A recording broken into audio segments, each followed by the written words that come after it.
This is Rafique Louison, and you are tuned in to Nothing But That Sports Talk.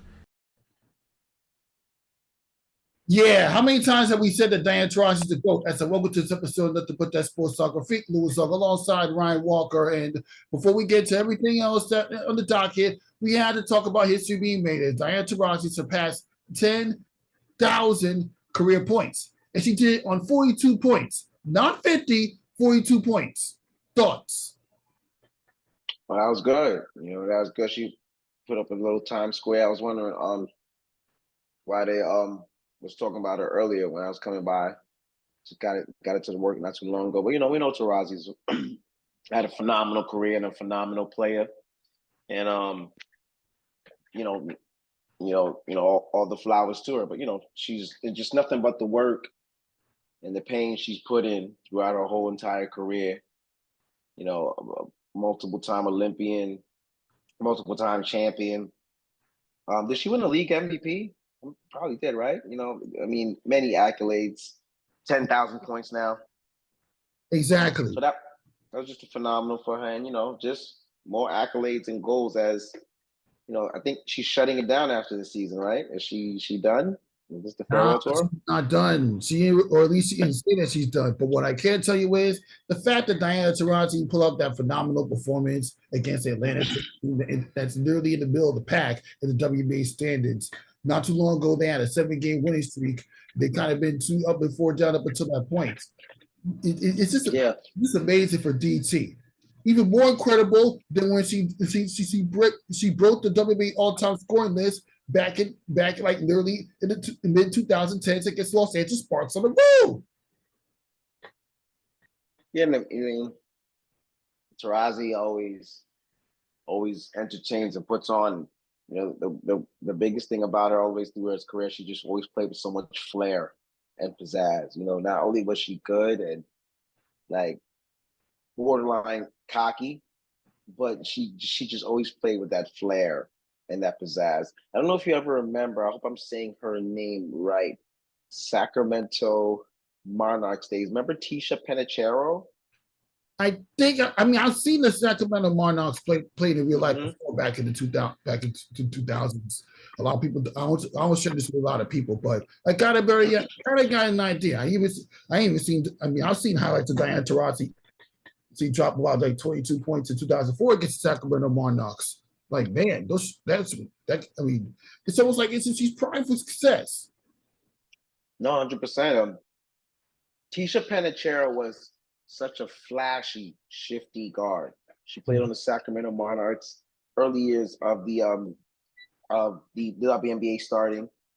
And man, she wasn't a great shooter, but boy, could she dribble and pass. And what made her like so unique at that time is that she was playing for Sacramento and it was around close to the same time when Jason Williams was playing for Sacramento, White Chocolate. Mm-hmm. And their games were kind of similar because like she had the handle and she was so flashy. She played with this flair. She could just dribble anytime and make behind the back passes and stuff like that. So when we get off the show later on, like I said, I pray I'm saying her name right. And I believe that's her from that team. But she was just so awesome in regards to the part of the flair and the excitement. And Taurasi always was good for putting on a show, but still staying amongst the game to be victorious and to be a winner and entertaining and flair and pizzazz. So, her flowers, 10,000, 10 grand, you can't get better than that. Exactly. And you know what? I was just on as I mentioned before, I was just on the Zoom conference with Diana Taurasi was being asked about it so many times. And even a former co-host, Aya Abdeen, you see it on the show millions of times. She actually covered that game for the Knicks. She talked about how it was a full circle moment for her to cover Diana Taurasi, interview her about that moment, as well as her teammate Megan Mustafa, literally years after getting the phone with her and meeting her as a fan. So the fact that you give Aya Abdeen her flowers for being able to cover that moment, like seriously, that's big time. Both people on both sides of the sports pool. You know what I'm saying? Absolutely. And to continue the conversation going, like we covered a lot for when LeBron surpassed the NBA all-time scoring record. Now we get to Diana Taurasi surpassing 10,000. We know that LeBron's point total is more than Diana Taurasi's point total, but which of these two performances you thought was more phenomenal in 2023? Oh, LeBron, LeBron's performance in that game. No disrespect to the women's game and WNBA or Taurasi's not that, but I just think that might sound crazy. To me personally, I don't think any two of the individual day performances is any that astronomical. I know some guys that had and females too that had 20-point performances that I could think that's more, great than what. Not saying what Taurasi did tonight was not astronomical. That she was going to break the record anyway. So whether she would have scored 12 points the next 4 games, she was going to surpass 10,000 points anyway. Kobe's last game, I remember that more. Even last game or not, I mean, that performance was phenomenal. The point total he put out, but there's other games that I can remember that were more simple and impactful than both of their performances. But if I had to judge from both of them from the historic night, it would have been LeBron, 38,000, and Kareem, and the women's game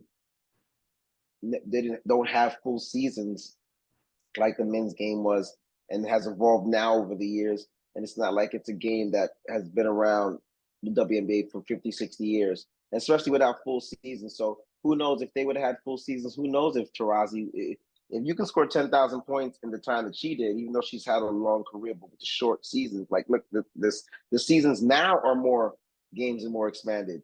So who knows if she would have had the opportunity to play the amount of games and time that Braun played. Who knows? She probably could have put up 30K in her own respective sport, or at least 20 or 25K. But between both of them, LeBron. Without question. No disrespect to Diana Taurasi, but LeBron clearly had the better performance. But since we're on such a good talk about Diana Taurasi, I mean, the fact even though you did it in a 7-9 Phoenix Mercury team, they're not that good. We know that, but I'm just gonna get the respect for tonight because she worked hard for this moment. The oldest player to have a 40-point game, 42 points. That's the first 40 piece she's had in over a decade. So much respect to Diana Taurasi for pulling up that performance.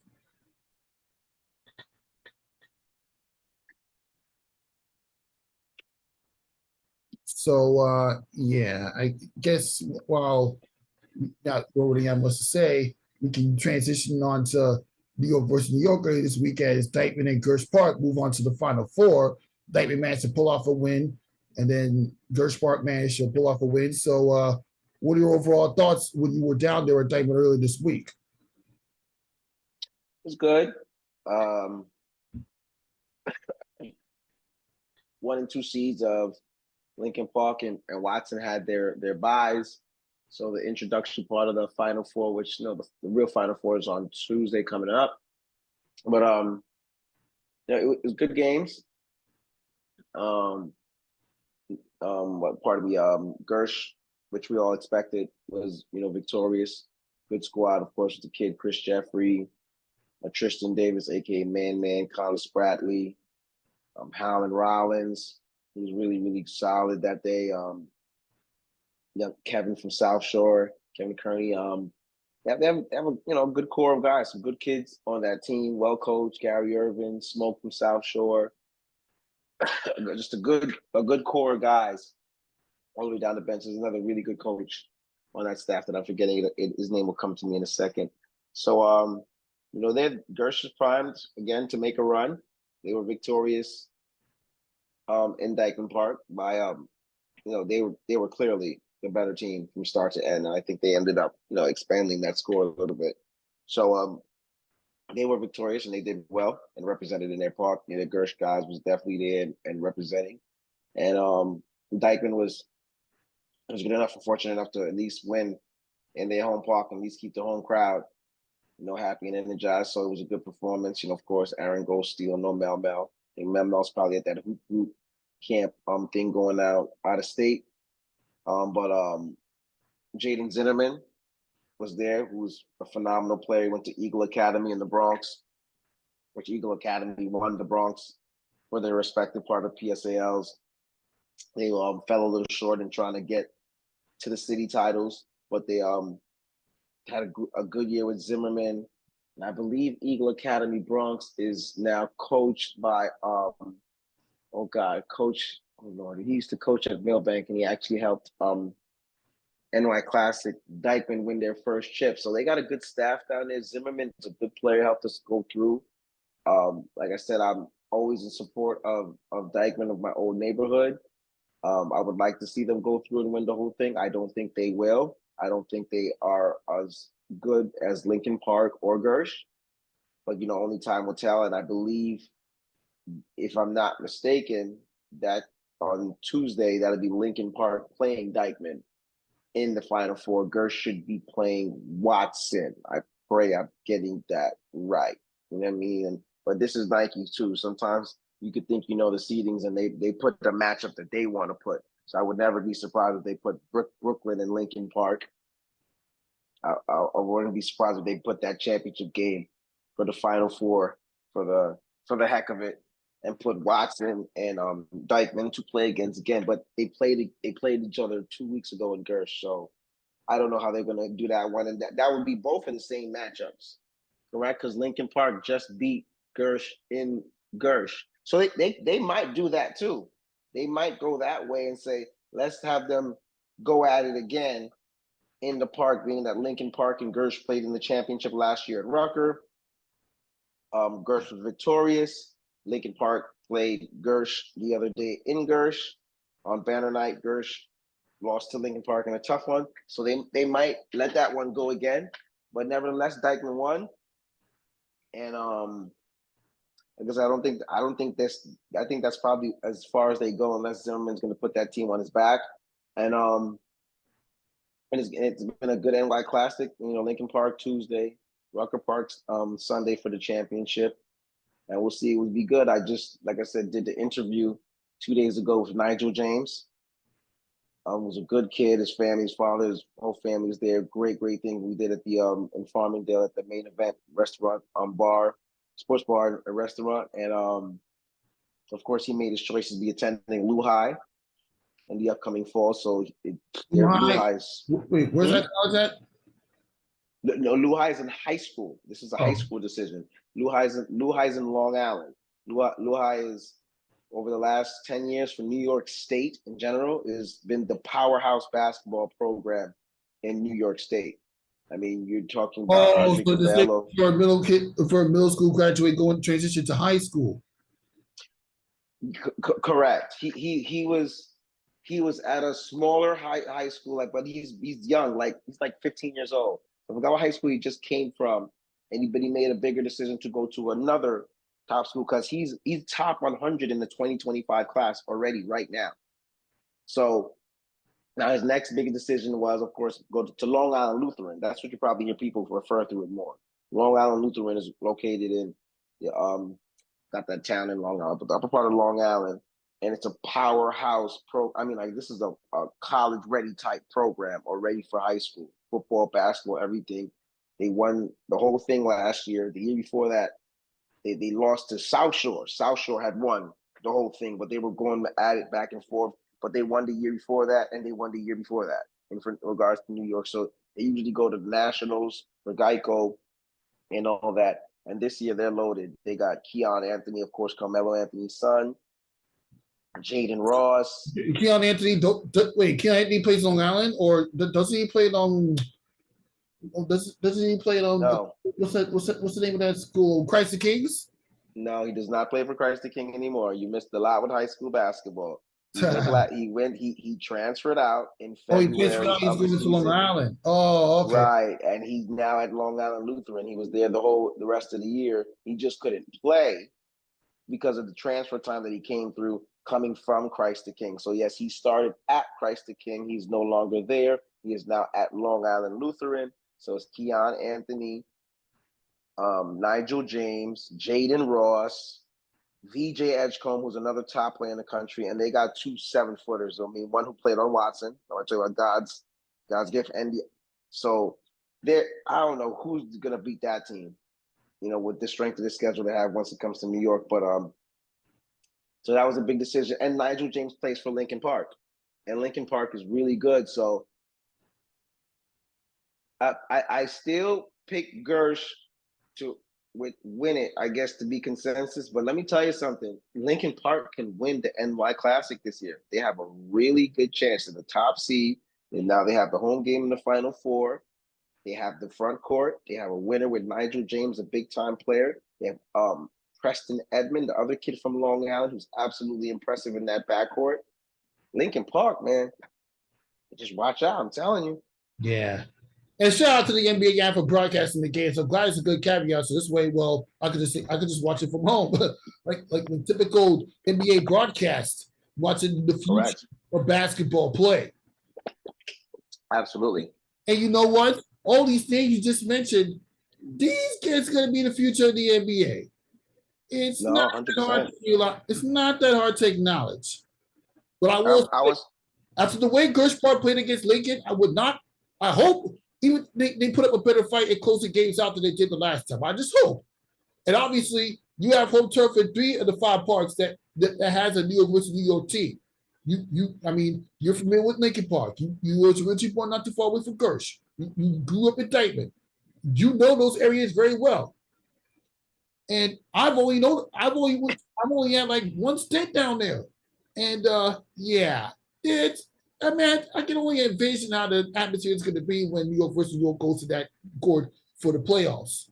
It's going to be insane. Yeah, it's going to be crazy there, man, on Tuesday. Final Four in Queens, Lincoln Park. I know Nike's got something good planned. They probably have some good company and guests come out, and they're going to fix the park up very well. So, yeah, I've been to all of these different parks, in the trenches to watch basketball. And I know it's going to be a great environment for Tuesday. And like I said, we're going to see. Lincoln Park is such an interesting caveat because, like, when you're in Queens, of course, it's a little bit more easy to get to, especially if you drive. You have to depend on public transportation. It's not that it's crazy to get there. Is that if you got to take that Q9 bus, boy, that Q9 bus sometimes takes so damn long. But nevertheless, oh my God, yeah, that Q9 bus, man, that thing. Listen, I got many guys my nephew that comes out to watch Crunch Time. He lives in the Bronx, and he comes from the Bronx. Comes like 2-3 times during the season. He comes from the Bronx on the railroad to Crunch Time, meaning so he gets on the train, the 405 train, whatever, from this part of the Bronx, comes to the Times Square area, 34th area, pays his railroad pass to come to Crunch Time. And he told me that it's going to be a deeper ascent for him to get to Lincoln. I said, how? I said, it's going to be the same time. You're just going, it's just where Lincoln Park is located. Let's not forget the Long Island Road and the Metro North does meet at 42nd Street Grand Central now. Let's not forget that. Well, that's what I'm saying. He jumps on the train from the Bronx where he's at. That's a 35-minute ride from the Bronx to 34th or Grand Central, wherever he wants to catch the railroad at. And he jumps on the railroad down there. And once he jumps on the railroad down there from the area, like you're saying, he got to take another, 45-minute railroad ride to get to Massapequa. And then it's a little 8-10-minute walk from the train station to our Crunch Time gym.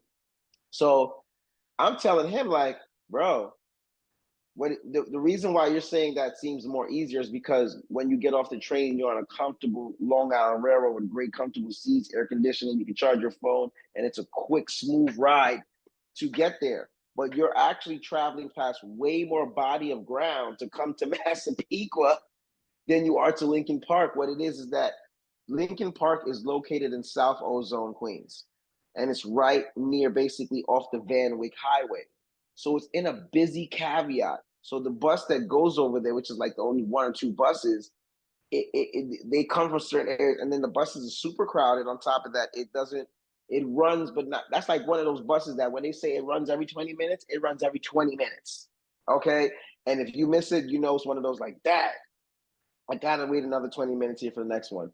And driving wise, even coming off the Van Wyck, if you're not right in Queens, it can be a crapshoot. And I know, listen, we take public transportation, but you jumped in cars a lot of times in your life. The Van Wyck Highway can be an absolute, you know what? You know what I'm saying? You mean that little street right in between the park itself? Right, like the Van Wyck. It's a very nice landmark. But I also educate myself and realize that safety security when you're traveling back and forth from the nearest A train on the bus to that park is something to think about. Yeah. Especially on the late night. And it's Lincoln Park. And unfortunately, the other day, look, they had this incident, nothing related to Lincoln Park, but a young man got shot in his foot right outside of the park or near it outside about 3 or 4 days ago. So, I mean, Nike's going to make sure that their security's on point. There'll be plenty of NYPD play outside the park and stuff like that. Make sure those type of things don't happen on that day. And everything's been good after that. They had games yesterday. So thank God. But just in general, it's where it's at. So I got a lot of people here. I got another one from the Bronx. Oh man, it's too. I said, what it is that it's the bus route and when you get off the E train. Like if you go take the E train, depending on where everybody comes from, and get to Jamaica, it's a caveat. Sometimes I'm at my lady's house, and if one of the guys are not driving, and she don't live too far from it, one of the guys not driving, I'd be like, man, I'll hit the Uber app. If it's not like 10, $11 to go down the road, I'll just be like, man, I'll watch on live or something like that because it's where it's located. But nevertheless, they're gonna have a great site there, and I wouldn't be surprised to see Lincon Park and Gersh in the chip, depending on how they do the matchups. Yeah, that's gonna be interesting. Not to mention you had the girls jumbotron taking place, and yeah, to give a little bit Tomorrow. of girls jamboree. And that's what I meant to say. I mean, Uptown Challenge we face Watson and Dyckman, while Gersh Park will face Lincon Park and West Fort, and yeah, Lincon Park and Dyckman will take on Uptown Challenge and Watson. So yeah, it's kind of like six. It's like six It's 6 games. It's 6 games. games. It's a round robin tournament. So round robin. I mean, obviously it's a round robin tournament because that's how the girls like to do it. And I spoke to Sinead Jones, who was on the show like a year and a half ago, and I asked her why can't you just have them play throughout the summer? And she was like, "Hey, that's how the girls like to do it." So I was like, "Okay, fine. You don't want to play weekly on a bi-weekly basis like the boys? Fine, that's your call." I mean, I'm not gonna say that, but I don't even think that's her call. I think that's the I girls' think call. That's what I meant to say. That's the girls. I mean, that's the girls' call. They want to play in that schedule. Fine. The players. Yeah, the players. Yeah, I'm not buying that one either. I don't. Let me tell you something that I've learned over the years with Nike. Nike makes the decisions on what they want to do with what they want to do. We'll keep that one right there.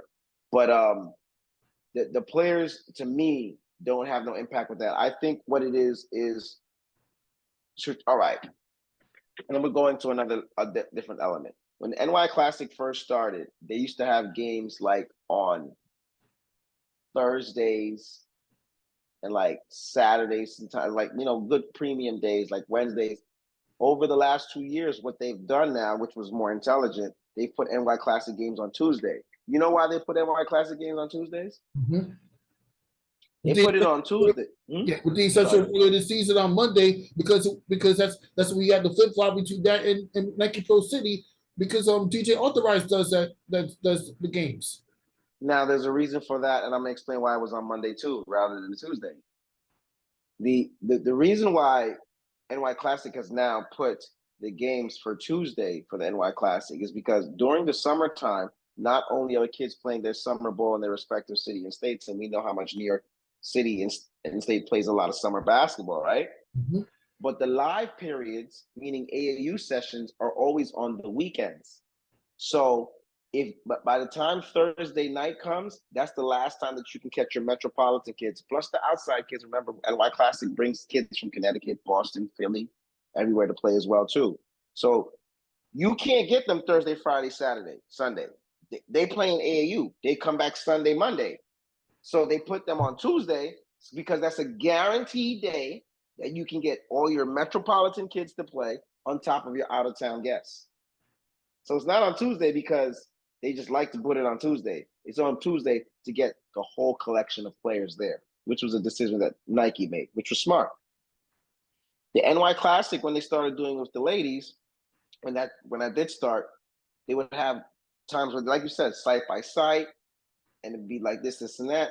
But then what happened was that with the ladies' game, the Rose Classic is the biggest thing in the summertime for the ladies' games. On top of the fact that they do have little leagues here and there and all that stuff, but the ladies have a lot of live periods too. So when they got to go out on their live periods on top of the Rose things, you don't get the best crop of girls in the city. So I think Nike made a business decision to say, we're going to have one day round robin tournament at the end of the summer. Because remember, all the live periods are now over. There's no more AAU sessions. Right now, this month is the month of every high school kid better figure out what high school he's going to. And every college kid already knows where they're going to. So most college kids are going on campus in the next 1 or 2 weeks. This is when you're going to lose all the players. Because the Division I coach, all the coaches are saying, we need you on campus now. So I think they put all the girls' games in one day because now they have all the good girls that they can play right in one spot, one day, get their championship out the way, one day, bada bing, bada boom. That when I seen that, I said, that I think is the whole thinking of why everybody is there. And the Monday was because purposely because they knew that the live period session was over, so they would grab the kids one day after that, and then the log jam with Pro City, like you said, they had to. You can't have the NY Classic and DJ Authorized is not there. Authorized is the main DJ for the NY Classic, of course, on top of Pro City as well. Cha-Ching and Talk Spicy, you need all those guys there, and that was the whole thinking. But with the science of it, the Uptown Challenge would be good. I think it's better that way, that you have it that's actually at LES Express Park down there, downtown Manhattan, 4th Street. I believe that's it's on Roosevelt. Yeah, I'm just looking at it. Roosevelt Park between right on Houston Street and 4 Slade Street, whatever that is. Yeah. Right. Oh Lord, and let me give you a sidebar too. We in New York. Don't ever call Houston Street downtown Houston Street around New Yorkers. They will get upset right away. That's Houston Street. Houston Street. What? Wow. I promise How well do you know that park? How well do you know that park? I said, how well do you know that park? I know it's extremely well. I used to work security literally down the block from it. I used to work security at the Late Bar, which is located off of East Houston, literally half a block away, literally was the park. That's where they conduct LES Express at. So I am extremely familiar with it. There's a Whole Foods supermarket right there on the corner from it as well, too, once you get towards the park. Not too far from Chinatown, LES area, south of Houston, Soho area, and so on and so forth. So I'm very familiar with the park, and like I said, that's where LES Express has their league at. And because there's multiple parks there, that's the other thing too, is multiple courts,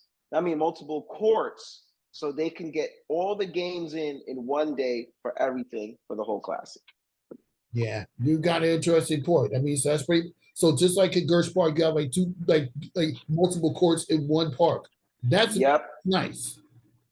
Yeah, but yeah. To continue the conversation, I mean, obviously you were a Dyckman, and when I spoke to Chris Jackson about the experience of covering it, he told me that the CEO that the Nike CEO was in that house, so he had to film at another location for distance, but he was able to make it work. And I spoke to him about that Pro City this week. Right. And what is his media name? I believe it's Respect the Shooter, Chris Jackson. He works with Aaron. Oh, I know. Right. I know who that is. I know who he is. Right. Respect the Shooter. He's done some stuff in Long Island, so I know who that is. Mm-hmm. Yeah. So get ready for some New York versus New York action coming up this weekend. Too bad. Yeah, too bad I'm not going to be there because I will be at Rucker Park for the HBCU All-Star Dream Classic. So when is that? Tuesday? No, it's Saturday. Tomorrow. Girls Day starts at 4:30 and boys side starts at 7. So look out for content for that one. You're going to the girls NY Classic too? Yeah. Oh, and then you're gonna shoot over to Rutgers. Smart. Yeah, I'm just gonna shoot straight to Rutgers. So so that's gonna be a huge log jam for me. Just stick to one credential then. Are you gonna do any kind of like, recording or anything or filming or? Yes, for Philly. I don't want to spoil it. Right. So Jesus Christ, well, you better prepare your plan, get the Uber rides and everything together, train rides, whatever you're gonna do, because you're gonna have a long day, and then you got to get that stuff back to Brooklyn. Yeah, I'm not gonna get into it on the air. We'll talk about that off the air. But yeah. Besides the point, well, yeah, earlier this week, well, another major topic. I mean, obviously the Mets decided to be sellers because they know they're not going anywhere. They trade their top two pitchers away.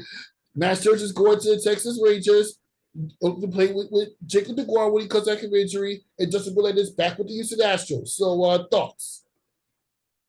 Isn't DeGrom? I think DeGrom's done for the season, so he ain't gonna play with him till next year, right? I believe. Right. And Max Scherzer.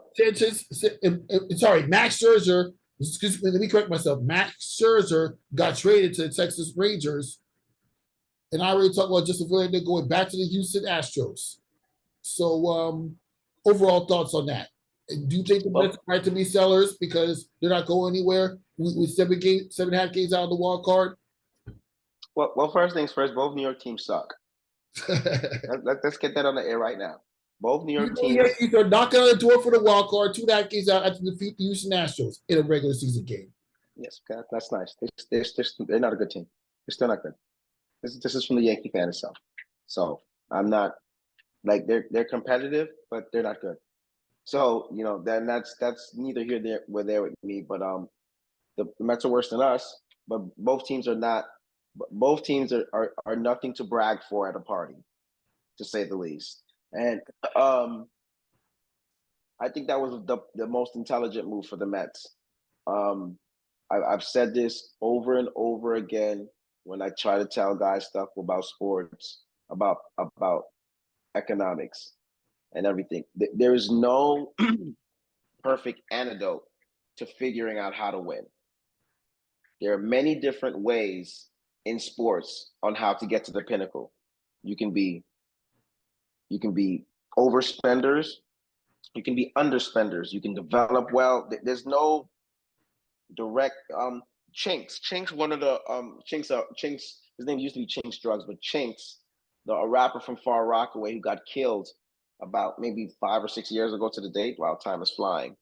But Chinks had a song that he put out on his album before it came out. It says, ain't nobody gonna tell you how to be rich. There's no direct science on how to get to the top. There's many different ways on how to get to the pinnacle. With that being said, in sports, just because you spend the most money doesn't mean that you're going to directly win. I can tell you this as a Yankee fan several times. I can tell you several years in the 2000s where they spent a lot of money, where they had a lot of guys on the payroll and did not win. There's no direct science. That's even taking a shot at my own team. Even the Knicks are one of the most expensive teams in professional sports. One of the right. When's the last time the Knicks won? 1973. Correct. And we watch lower market teams coming. So there's no saying we spent the most money, we're gonna win. That's a bunch of crap. If Ryan buys a Ferrari and Rafique buys a Honda Accord, there's nothing that says that Ryan's Ferrari is gonna last longer than Rafique's Honda Accord because I spent more money. That's bullcrap. It's about who takes care of their car. And that's whose car is going to last longer. You know what I'm saying? So your Accord can be 30 grand and my car could be $1 million and I could be done in a year and a half with it. And you could have spent 30 grand and you got your Accord for the next 20 years. You know what I'm saying? So spending the most doesn't mean, and now when I caveat into this, the Mets had the highest single season payroll in sports history. $363 million. I had buffoons like this guy in the back as a Mets fan who we got the rich owner, we got all the money, we're rich, we're winning, the rich. I said, really? I said, oh, you're winning because you have a billionaire owner. The Nets had a billionaire owner too. How many times have the Nets won? We don't count the ABA. We don't count the 2 championships in the ABA days. 0. That 0. Yeah, and that's New Jersey Nets. That ain't Brooklyn Nets. I mean, I get it, same constituent and conglomerate. But to caveat into that, that was the smartest thing to do. I think the Mets, the owner, and he learned from it, and now they're going to learn to take a different approach. Spending the most and getting all these guys don't mean that it's going to win. Max Scherzer is a solid pitcher. He's going to be a Hall of Famer. He's a World Series champion, Cy Young, all that, over 200 wins. He's also on the back end of his career. He's not a young pup anymore.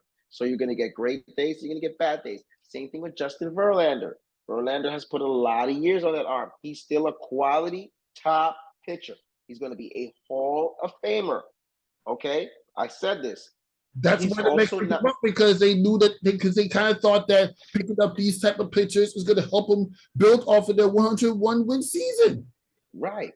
But why would you give a guy that's 38 plus coming off a World Series $80 million for 2 years when you could have gave 4 or 5 different pitchers that and built young and go from there? I would have been more concerned with keeping money in the bank to make sure you sign Pete Alonso back when he's a free agent. You know what I mean? I would have looked at they did all that, and yet Quintana was a better pitcher than both of those guys this year. So of course it was smarter for them to just dump ship, get a bunch of players, and do it that way. Francisco Lindor, they're locked in a contract with him. He can play, but he's getting severely overpaid, and they're stuck with that contract. So there's nothing they can do with it. When Pete Alonso, time to get paid, they have to pay that man. They better, because if they don't, 30 other teams will. So they got to just get a new plan, start over, and of course it's good to sell your team from there. You're 7.5 back in the wild card now. You 8 games back from qualifying for the last playoff spot to get in. It's probably best just fold the whole ship and go from there. We haven't transitioned what you talked about with the Yankees, but they're another one too. I'm just not sold. I don't believe in it. They still have a chance to get the last wild card spot unless they get a genie in the bottle. I just don't see it. They're still too old in certain places.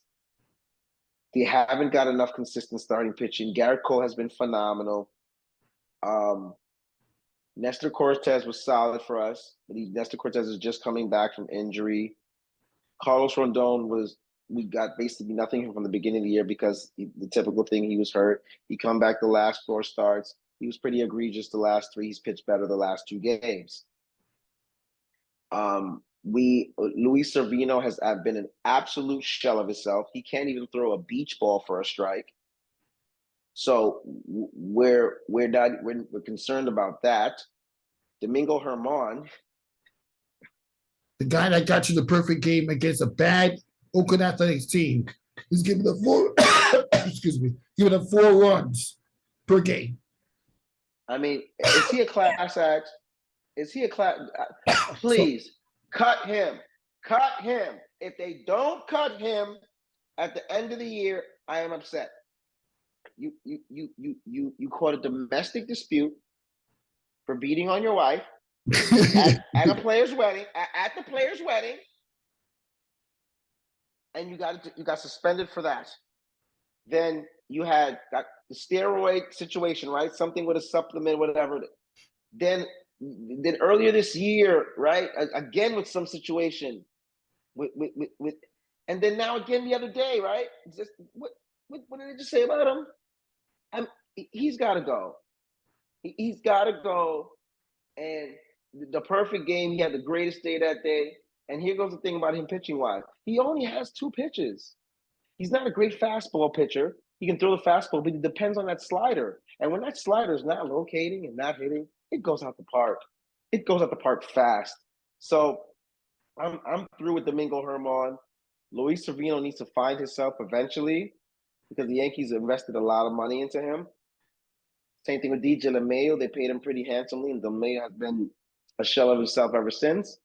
But both Exactly. teams are not that And great. also, this kid, Isaiah Kenner Foul Isaiah kind of Falefa. Isaiah kind of Falefa. Yeah. Yeah. We just call him IKF to be That IKF. That's what they. Yeah, that guy needs to go. Does he ever? Isaiah kind of Falefa. Unbelievable. Unbelievable. Can't put him in the infield where he's better at. He's a second string shortstop and left fielder, third string second baseman. What do you need? Why is he on the roster? Why? This is the guy they picked up last year. First, nobody can replace Derek Jeter. It's never going to happen. That's always hard shoes to fill. But coming right behind after Jeter and being one of those guys, and he's good defensively at short, sometimes a second, but he's absolutely horrific in the offensive back.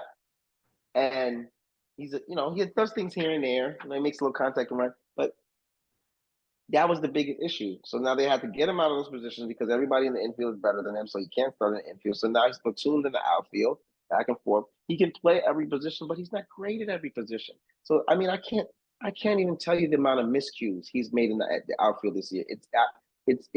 It's throwing up status. It makes me want to puke to watch how absolutely anemic and idiotic they are defensively. I can't tell you how many balls they just drop right in front of them. Lack of recognition because the guys are not familiar with playing this position.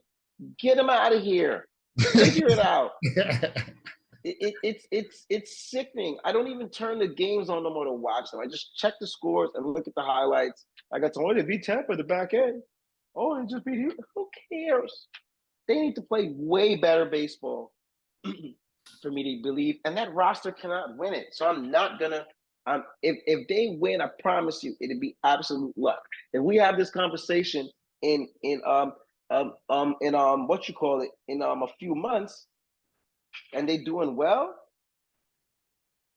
yeah, I'm gonna be like Rafique. Well, we're getting lucky, bro, because that roster cannot win. I may be the same one that brought up baseball in several podcast episodes. But you were the same. But I remember in real life, you were the same one that told somebody, "Don't talk to me about baseball," and you was right the whole time. Mm-hmm. You was right this whole time because I knew it at the beginning of the year. I felt. I said, I don't like where this is going for none of them. And the media put so much high expectation on the Mets and Yankees to face off in the World Series, and look what we're seeing. Look what we're seeing right now. They couldn't even play across the street in the Sandlot for $10. It's absolutely egregious. I went to You went to watch the Mets and Yankees play each other, and the Mets got a home off, and the Mets got a walk off the Yankees, and you're a Yankee right. fan. I mean, you wasn't you. How do you felt react watching that in real life? I was fine. Like you never want to lose to them, but I was fine because I knew that both teams were not that good. And even at that time, I said, both teams are not that good. And I remember, no Aaron Judge that game, no Pete Alonso. So it's not like the top dogs was there to supply in that lineups. It was pitchers that was there. I think Cole pitched one game, and Scherzer and Vert, and so the top dogs did play per se, pitching wise. But it was just disgusting. And what was funny was that my guy texted me after they beat us the second time, and and I'm like, well, we split, and both teams suck.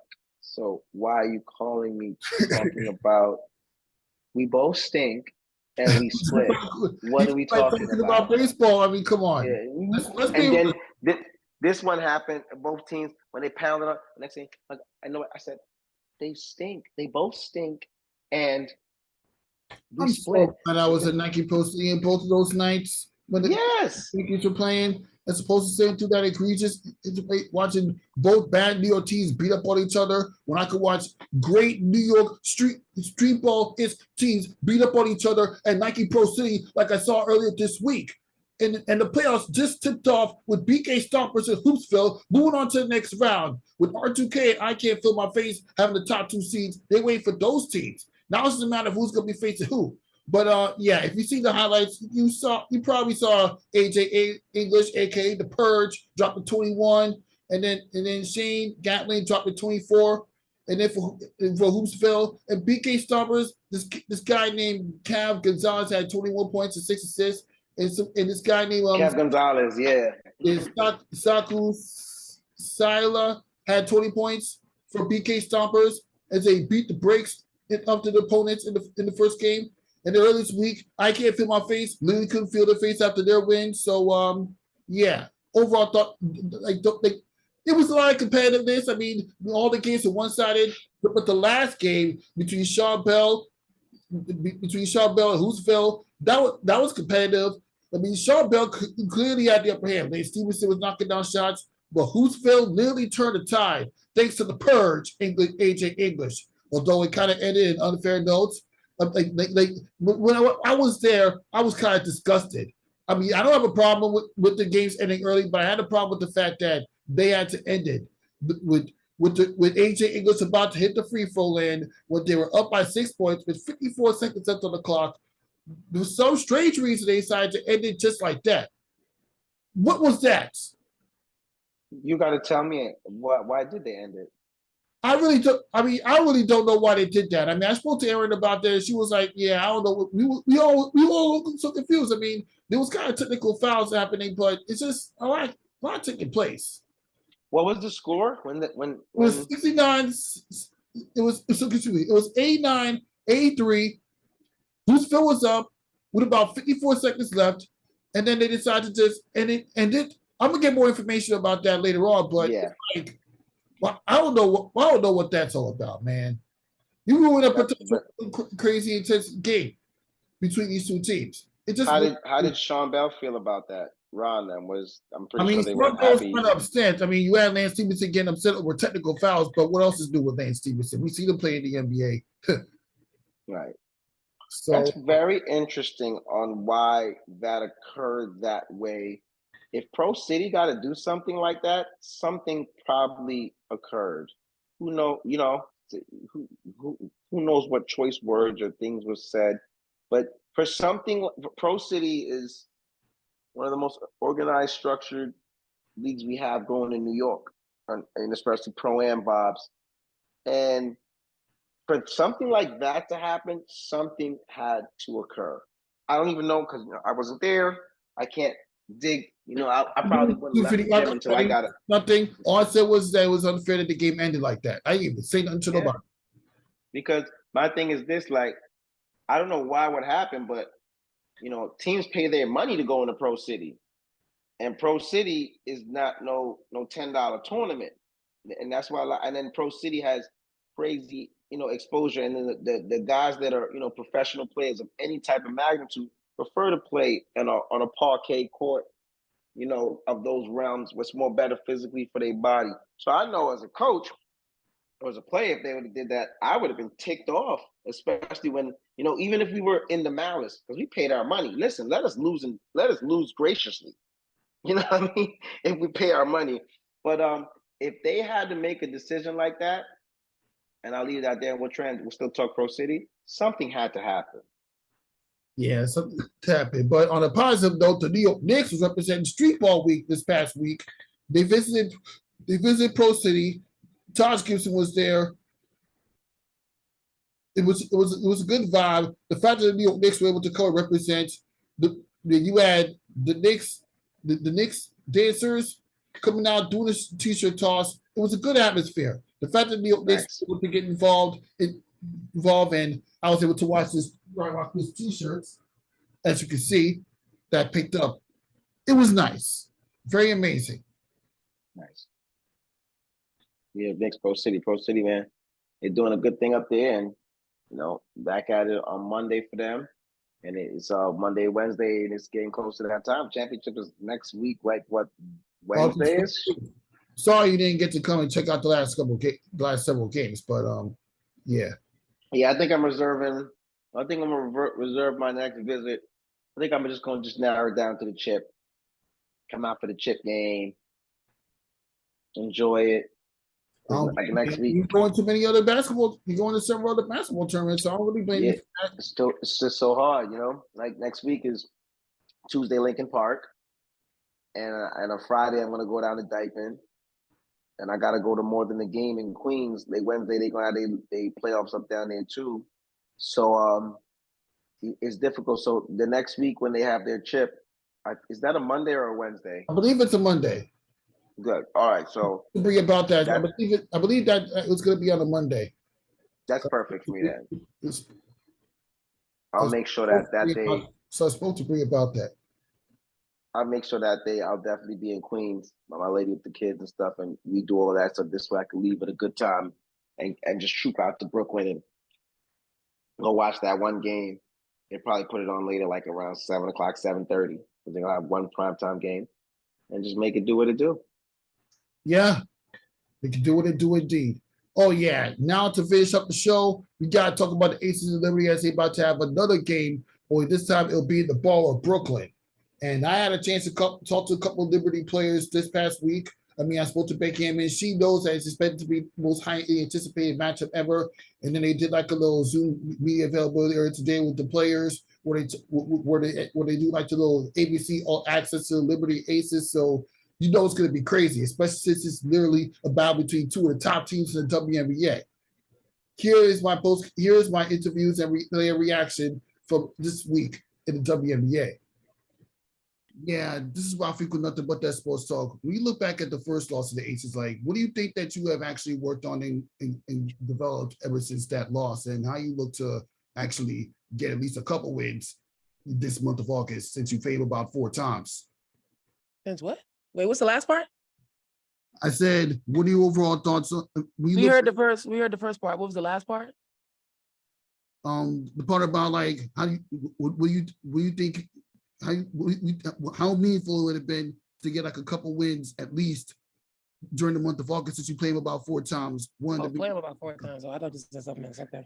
Yeah, I mean, it's super important. We've only matched up with them once so far, and so being able to see how far we've grown as a team and just building chemistry from the first time we've seen them to now, and obviously the Commissioner's Cup is going to be huge for us as well, because that's something that has been a goal of ours since the start of the season. And so being able to match up with the best team is always exciting. And, we understand what we have to do to get a win against them. And it's going to be 40 minutes of being locked in from start to finish on offense and defense. What will be the overall focus going into a huge month of August, highlighted by 4 games against the New York Liberty, one to be in the Commissioner's Cup? Well, I mean, if you can't get up to play New York, I think you got to check your pulse in this league. So we have a ton of respect for them. They have so many weapons, great coaching staff. We're going to be in for some battles. There's no doubt. I mean, the remaining part of our schedule is very, very difficult. So we got the toughest road ahead of us. So we just build and keep taking steps forward, but we got to continue to trek up the mountain. We don't want to get stuck on plateaus. We want to keep going up, moving. I tell them all the time, I keep moving the goalpost on them. But that's because I always believe there's more greatness in them. And so we're going to try to continue to build them up and pull it out of them. How do you feel that you educate yourself as far as the type of team that the New York Liberty are based on how you've been following them all season long?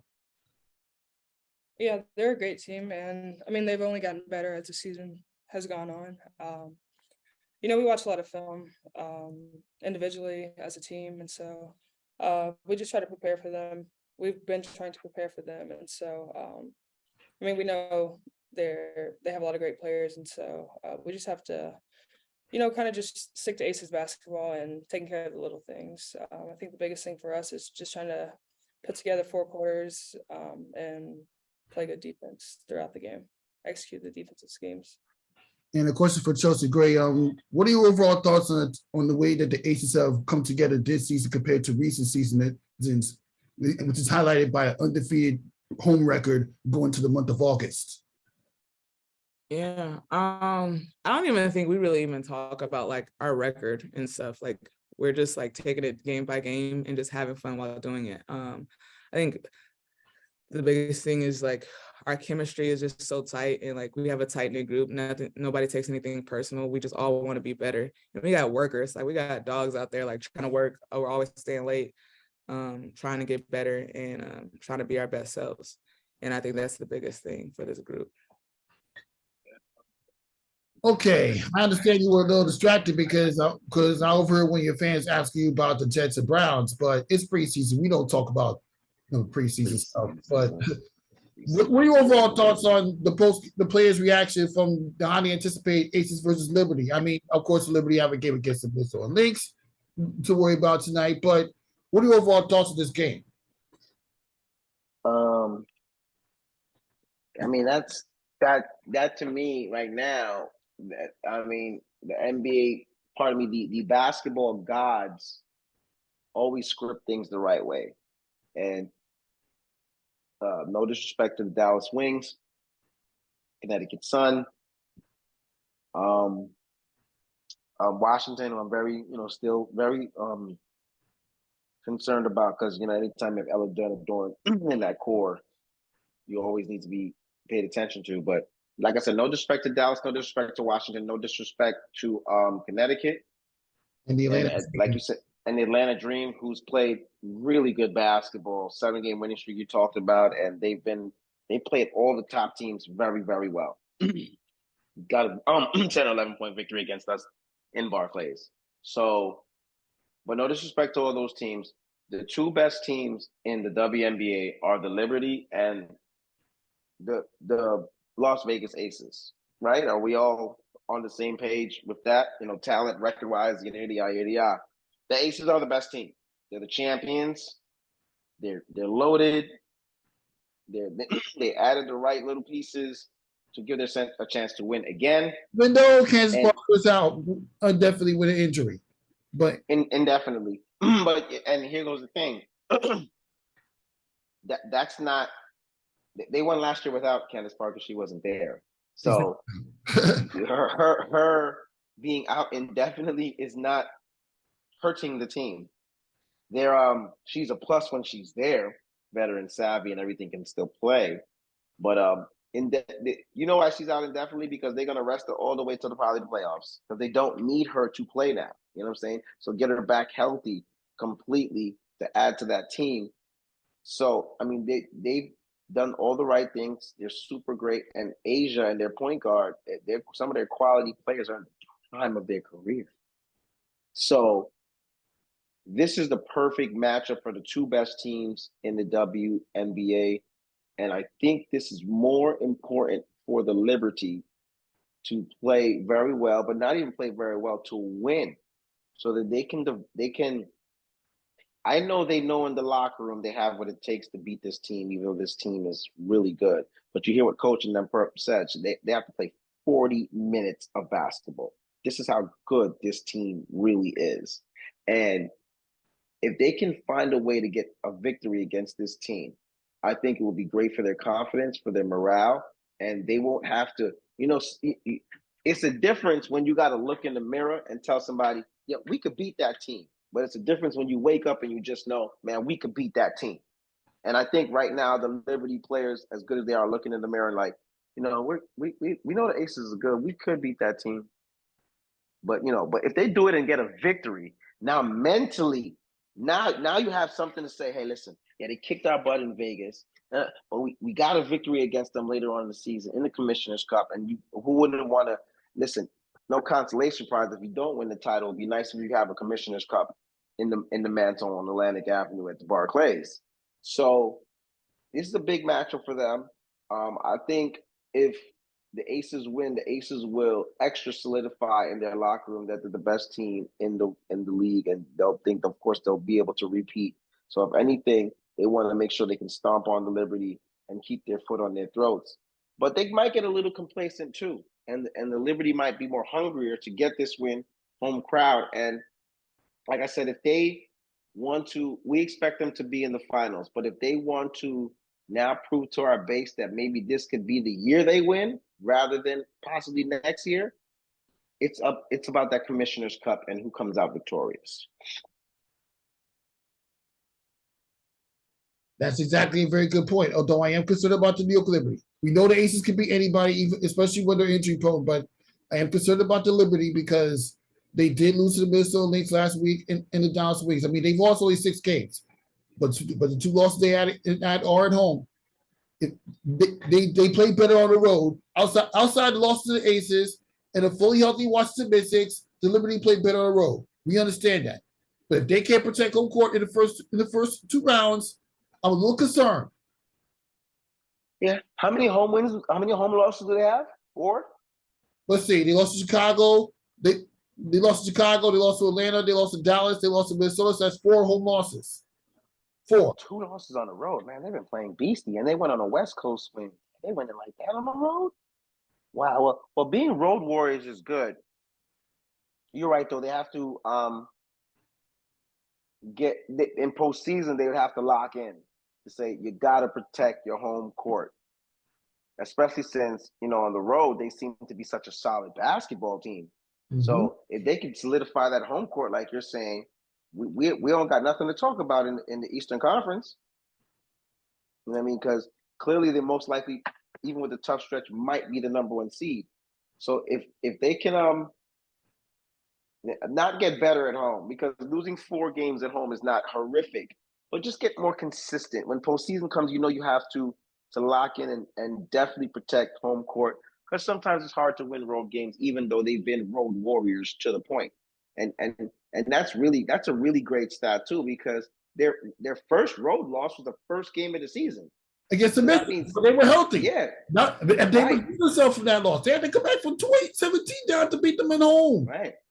If it weren't for the missed free throws by Natasha Cloud and Ellie Tasha Cloud, the Liberty probably would have lost that game. Right. Well, now that's pretty good. So that's all they got to solidify. It's big. And the season ended today. They would face the Mystics in the first round in a 2-7 seed matchup. And again, I'm a little concerned about them protecting home court a little bit. I know they play good at home, but I'm a little concerned. They just lost to the Minnesota Lynx. And the Minnesota Lynx are not good. The Minnesota Lynx, they're a sleeper. Damian Miller is coming, folks. Damian Miller is coming. Mm-hmm. See, I had Tony Peace on the Liberty last week. 1-3. Chiefs killed us. But I'm confident that the Liberty will overcome their struggles. But they just went to Los Angeles Sparks this week on the road. I'm confident that we can still make it to the finals, as we are. Okay. Stephanie Dawson will come back from injuries. Yes, that's key. I know we have the Minnesota Lynx coming up later today, but against the Aces, I'm still confident we can beat them in the regular season and beat them when it matters. I'm still confident. Yeah. Is she still in FIBA play? Yeah, she's still in FIBA play, and Stephanie Dawson is still injured. So but when Stephanie Dawson comes back, that'll be a major help. Yes. Block presence. She can pass the ball, does well off the screen and roll, sets great screens, rebounds, great offensively and defensively. We saw what she did during the days of Chicago Sky, won a championship. Yep. She's a dog, and we could use her. And when do the girls complete FIBA play? Oh yeah, I have to get back. I have to get back to it, that one. I'm not sure about it, but we need postseason. Hopefully, we need all hands on deck. So, but Dawson is the first key that we definitely need back. She is a key presence. She's been a great teammate on the bench. You see her always cheering and doing the right thing for the team. But I'd rather see her in a jersey rather than a suit or professional clothes. Exactly. Let's not forget the 4 losses the Liberty did have this home losses they had this season. They've all been matter of fact, all 6 losses have come against teams that are currently in the top 8. I get it. I understand it. I get why we can't sleep on those teams. 100%. But let's continue showing our support for New York Liberty. Yes, sir. And now I'm in this episode, Nothing But That Sports. So thank you so much by Ryan Walker. And yeah. To everybody watching, we'll see you next time.